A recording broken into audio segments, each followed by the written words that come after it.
everyone. Welcome to the Ashley Barlow Company podcast. I'm Ashley Barlow, your host. If you are a parent, a teacher, or someone who works at a school, or you're a community member, a volunteer, or a staff member at an organization that supports people with special education plans, a coach, a tutor, or even a grandparent, you're in the right place.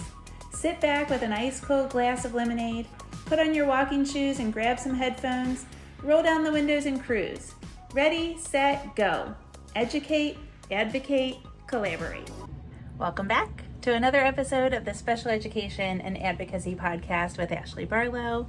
I'm Ashley Barlow, and I am so happy you're here. Oh my gosh. So I'm recording this a couple weeks before the day, but I am here to tell you that we have something ginormous to celebrate here at Ashley Barlow Company. We are celebrating the 13th birthday of the one and only Jack Barlow. And that is crazy to me. It is crazy that he is 13 years old.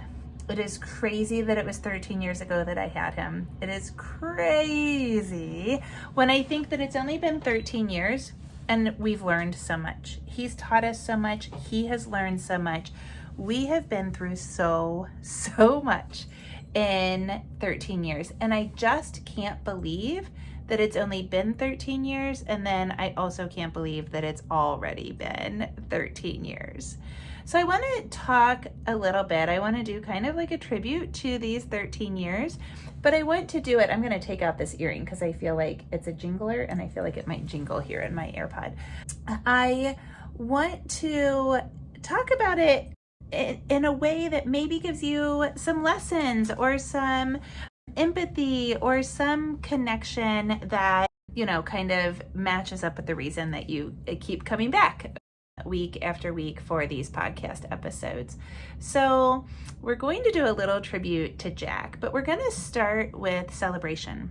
I did a podcast episode a while back where we talked about celebration.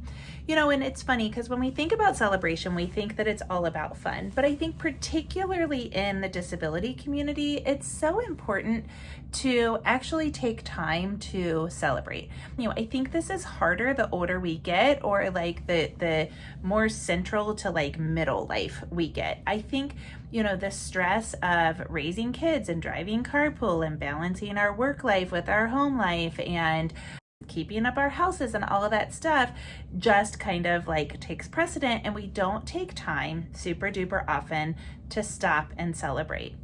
And it was actually my friend Kara Riska, who is a life coach that does a lot of work in the disability community, that said to me one time, we should stop and be like, yay, me, I did it. Yay, family, we did it. Yay, isn't that beautiful? Like, stop and smell the roses and have celebrations. And I was like, we don't. You're right. So I think the idea of celebrating things and like actually stopping and preparing to celebrate is somewhat hard. One of the things that I do that's kind of like celebration oriented is I oftentimes will write a done list instead of a to-do list. I will write down all of the things that I've done during the day. And I really do it so that I can see how much I accomplished and I can kind of celebrate it. I can be like, whew, that was a nice day. If I don't do that, I kind of get myself stuck in like the doldrums of like, gotta do this, gotta do that. I did this, I did that. And I don't necessarily get as much pride and sense of accomplishment out of the work that I do. So taking time to celebrate, taking time to stop and acknowledge what good there is, how much you've accomplished, how much you value relationships, how much you value other people's milestones, all of those things can be super duper helpful and are actually important in our lives. So, I love to say TCB, take care of business, but it's important to just stop and have fun. And that's what celebrations are. They're stopping and they're having fun and they're celebrating accomplishments and milestones. So, I think about pictures of Brandon and me. Gosh, it's been years, but I came across this picture and it was like not in an album. I'm an album girl. And this picture was not in an album. It was like by itself.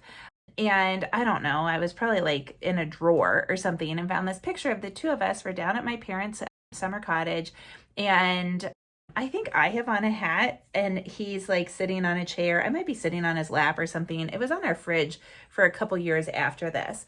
And I showed it to him. I was like, oh my gosh, look at this picture. I remember our friends Michael and Maggie were down at the cottage we had gone to. Our summer cottage has a NASCAR racetrack not too far away from it. So we had gone to our first NASCAR race because I think we got tickets from somebody. And so we invited friends down. Anyway, it's just this picture. And Brandon said, look at how relaxed those two kids are. Look at those two kids. They had no idea what was about to hit them. And I was like, yeah, we do look like totally different people. Like no wrinkles, no worries, no like wisdom in our eyes either. Just like naive, happy kids. And like maybe that's the secret. Maybe if we stop and we celebrate and we like step out of that stress, we step out of the decision making, we step out of the running, and we just like chill, maybe we will have a little bit more peace. Maybe we will look like those kids in the pictures. Go look at pictures of yourself when you're 25 or 30 years old. Wow, are you refreshed looking? Maybe not 30 for us, but yeah, probably 30, 25 and 30. It really started happening when we were about 32 or 35 in our personal case. So that kind of leads us to celebrating Jack Barlow and celebrating all the things that Jack teaches us, but also all the things that Jack has accomplished and the things that are so unique and wonderful and beautiful in Jack's world. So the first thing, oops, my computer I've got you propped up here. So sorry if you're on YouTube and I look a little lost. I was a little bit lost. So the first thing I want to talk about is I want to talk a little bit about I want to kind of just, I guess what we're going to do is take a trip down memory lane. That's the best way to say it. So, he's turning 13. His birthday, if you did not know, is on the 4th of July. So I have an episode out where I talk about Jack's birth story. I haven't gone back and listened to it in a second, but I don't know if I say this in that episode or not. I had told the doctor I was due on July 14th, Bastille Day, and I had said, I'm going to have my baby on the day of America's independence, not the day of French independence. And we had kind of a chuckle about it. And then sure enough, I went into labor on the 4th of July. I knew my doctor was on call. I had kind of a complicated pregnancy with him, so I really wanted him to deliver my little guy. And so I called and I was like, see, I told you I was having my baby on the 4th of July, and we had a laugh about it. So, what's crazy is that day that we had him, it was a totally chaotic day, and I won't walk you through the entire day, but the thing that I remember in the after his birth was celebrating him.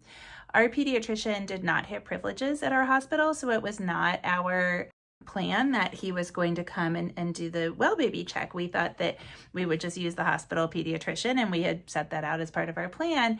And then he's our friend. So my brother called him and said, that I had a baby and he had Down syndrome. And he said, well, I'll come right over. It was 4th of July. So I texted him and I was like, or somehow got a hold of him. And I was like, listen, do not come right now.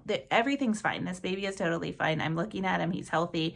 He's already eaten. He is like, cool. He's not blue. He's breathing. Everything's fine.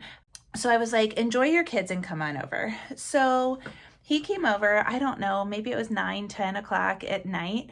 And what I remember is celebrating our guy with our pediatrician, who happens to be a friend. We delivered at Christ Hospital in Cincinnati, which overlooks, Cincinnati has 7 hills, and it overlooks probably 3 or 4 of the hills. We had the best room. And so as we looked out the window of the hospital room, and you know how they're bigger, we saw so many different fireworks displays. And we would talk about the fireworks, and then Dr. Charlie would like open Jack's little blanket and, maybe listen to his heart. And then he'd wrap him back up. And then we'd talk for a little while. We'd hear about his 4th of July. We'd look at the fireworks. And then Dr. Charlie would, maybe look in his ears or unwrap him and look in his diaper. It was this really sweet, slow medical exam, and Jack had already been checked out too, but it was this celebration of our baby that didn't feel super medical. It didn't feel super developmental. It just felt like we were celebrating this miracle of life with a very nurturing, calming presence that knew enough to be nurturing and calming. So he was doing his job, but he was doing it in such a celebratory, sweet, calm way, which was exactly what we needed as parents at that time. And boy, have we ever had 13 years of those kinds of memories coupled with some significant scares. But that was such a good, important lesson. And like, nobody needs to freak out at the particular moment. And thank heavens, I mean, a lot of kids with Down syndrome and other disabilities are not born into an environment that can be that calm and that slow paced. But thank God for us that Jack was born in that environment. And we really kind of just got to celebrate him while also kind of checking him out. And that's kind of the way it's been for the last 13 years. So then we got this little infant, and man, did we have some scary appointments, right? Like, we had to go get an echocardiogram of his heart, and we had to go make sure his bowels were okay, and make sure that, basically like check out all of his systems. Some really scary things. And what I remember was Jack kept like rocking it out. And I mean, listen, I've learned enough over the course of life, and I've become so much more self-aware. Like, I was way too optimistic, way too ignorant of the woes of the world, because, I just kept thinking, well, he's going to be the man, he's going to be this like healthy rock star, developmental rock star, kind of the whole thing. And of course, there are things where he does struggle medically and developmentally and emotionally and that sort of thing. But I remember just being so proud and celebrating every single milestone and thinking, this is so cool that we are celebrating rolling over like we are, that we're celebrating first words like we do, that we're celebrating the fact that he reached for a toy, things that, we would get excited for with Griffin, things that we didn't even know to get excited for with Griffin. It really became like super important things. And I thought, well, this is awesome. We have all the more opportunity to celebrate. And somewhere, somehow in life, you just kind of lose that insight. You just kind of lose that like, oh, wow, aren't we lucky that we get to celebrate so much? So, one of the things I remember is they wanted me to wake him up. Everybody was kind of fussy because he had Down syndrome. And so they were like, wake him up because he's little. Well, he was 6'14". He wasn't little, but I was like, okay, I'll wake him up. And so I don't know, 2 or 3 appointments in, I said to the pediatrician, this baby likes to sleep. And nobody should wake a sleeping baby. I don't want to wake him up. How much weight does he have to gain between now and whenever we come back, so that I don't have to wake him up anymore? And he said, whatever he said. Well, we got to the next appointment and Jack doubled it. And I was like, I told you we were going to do it. You just batten down the hatches. Jack and I are a team. We are a force to be reckoned with. And we're not waking up anymore. So take that, people. And, we kind of had this like mentality. Of course, we had early intervention that started. Those first steps ladies, I did not want them in my house. I cleaned, I made muffins. I acted like I was having company.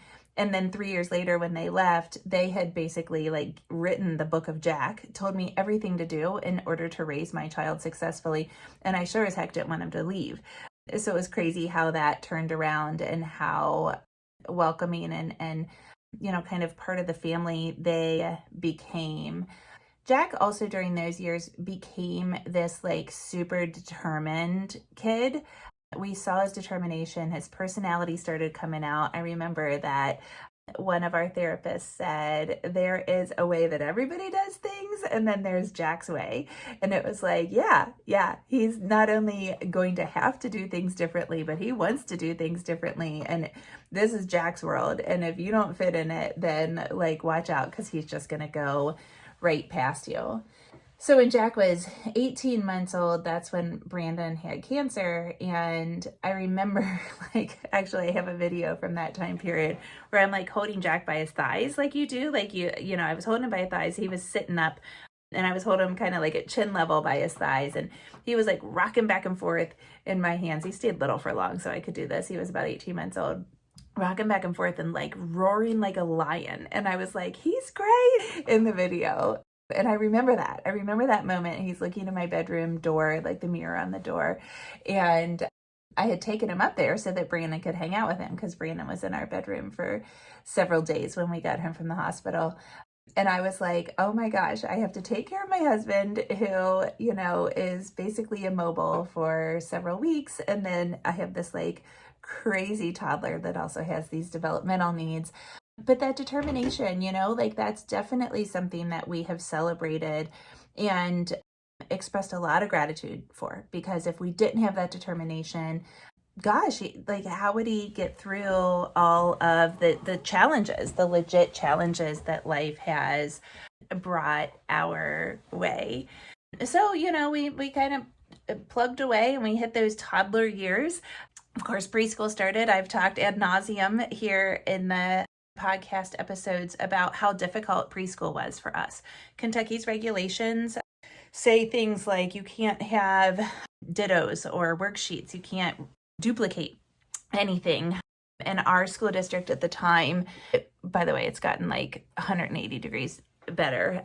But our school district at the time, the person that was leading it and the teacher of our little bitty preschool said that that meant like basically no crafts. And to the extent that they did crafts, they would not help at all. So like, I'll never forget walking in there one time and there were these stoplights on the wall, black pieces of paper with 3 circles for the red, yellow, and green stoplights. And I was like, oh, this is cool. Did you do a stoplight lesson? They had no lessons. They had no themes. They had they had the same centers every single day. There were no celebrations. I basically like inserted myself and became a room mom so that we could celebrate holidays and have little party celebrations.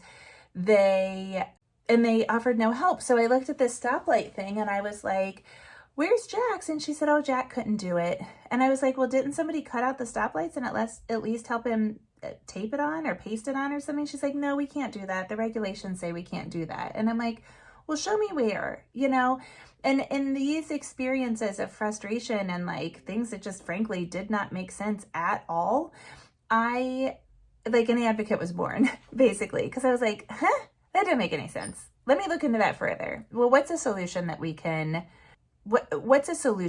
reach in order to make this make sense, right? And so all of those experiences kind of turned me into the advocate that I am now, and, you know, that I have continued to be since.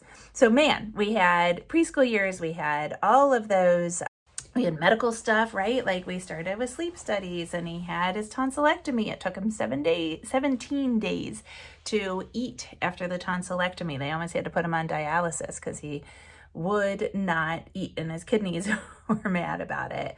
Gosh, I mean, he got glasses, several sets of tubes. He got his first set of tubes when he was just shy of a year. And I think by the end of preschool, he was probably on his 3rd or 4th set of PE tubes in his ears. So, you know, all those medical challenges, and this little guy just kept like, boom, boom, boom, I got this, you know, like every little thing he just totally rocked. I think about some of his best friends. One of the little girls, her mom ended up babysitting for us, and she is still like a true friend that just appreciates him and supports him and loves him and appreciates him. I think about one little girl that he like totally loved, but he showed that in like extreme aggression. And so we had to figure out what aggression looked like, and we still have that now, especially with his bestie. And so we have to figure out like what he's trying to say, what he's trying to communicate when he is extremely aggressive to people that he like totally adores. He actually broke my jaw one time. A courthouse bailiff was like, your jaw's broken. And I was like, I just have a little bruise. And sure enough, he was like, you better go get it x-rayed because it can affect the root. And I did, and I'll be darned. It was like, I don't know, a little crack or something. So I was like, wow, he headbutted me because he was mad about something. But, you know, like those first friendships, gosh, do those become so much more important and something that we celebrate that we don't celebrate as significantly with our kids without disabilities because of all the complicating things, and how much, friends and siblings help, like how much they want to read with our children. They want to work with them on their therapies and their goals and their behaviors and that kind of thing. And it just becomes so incredibly beautiful. One of my favorite therapies at that time was ballet. So I was in a PT appointment and the PT said, is he doing any other activities? And I started to explain it. And I was like, what he really needs is yoga. Like Jack's mind-body connection is way out of sorts. And so I was like, we've tried mommy and me yoga, but he ends up climbing all over me. I don't want to do a martial art because he does show aggression. And she was like, well, have you ever thought about dance? And I said, yeah, if I could find a dance program, that would be awesome for him. And she was like, well, we're here at Cincinnati Children's Hospital. We're starting a ballet program and we're doing it in conjunction with the Cincinnati Ballet. And she was like, that would be a great thing for you to do. And I was like, sign me up. Literally the next day we went and got his little outfit and did this assessment. And he did that from the age of, I think 3, we recorded this someplace, maybe 2, until he was like 8 or 9. I think he did it 6 or 7 years. By far the best program that we ever did for the longest amount of time, for sure. And that actually led to Jack being in the Cincinnati Ballet's production of The Nutcracker. And at that time, we think, if you actually Google Jack Barlow Ballet, you will see lots that he was on ABC World News Tonight's website, and he was on, that's the one with Peter Muir that I think a lot of people like. He was on Entertainment Tonight and all kinds of cool stuff. So you'll find a couple of like reels kind of videos on those things. So all of these things again were just all about celebration, all about like abnormal circumstances, right? Things that were not what we experienced with Griffin, different and beautifully different, and really just kind of a cause for celebration. And so as I kind of reflect back on all of these various stages of life, the thing that keeps coming back to me is gratitude, the ability to celebrate and the gratitude for all of these experiences that we've had with him.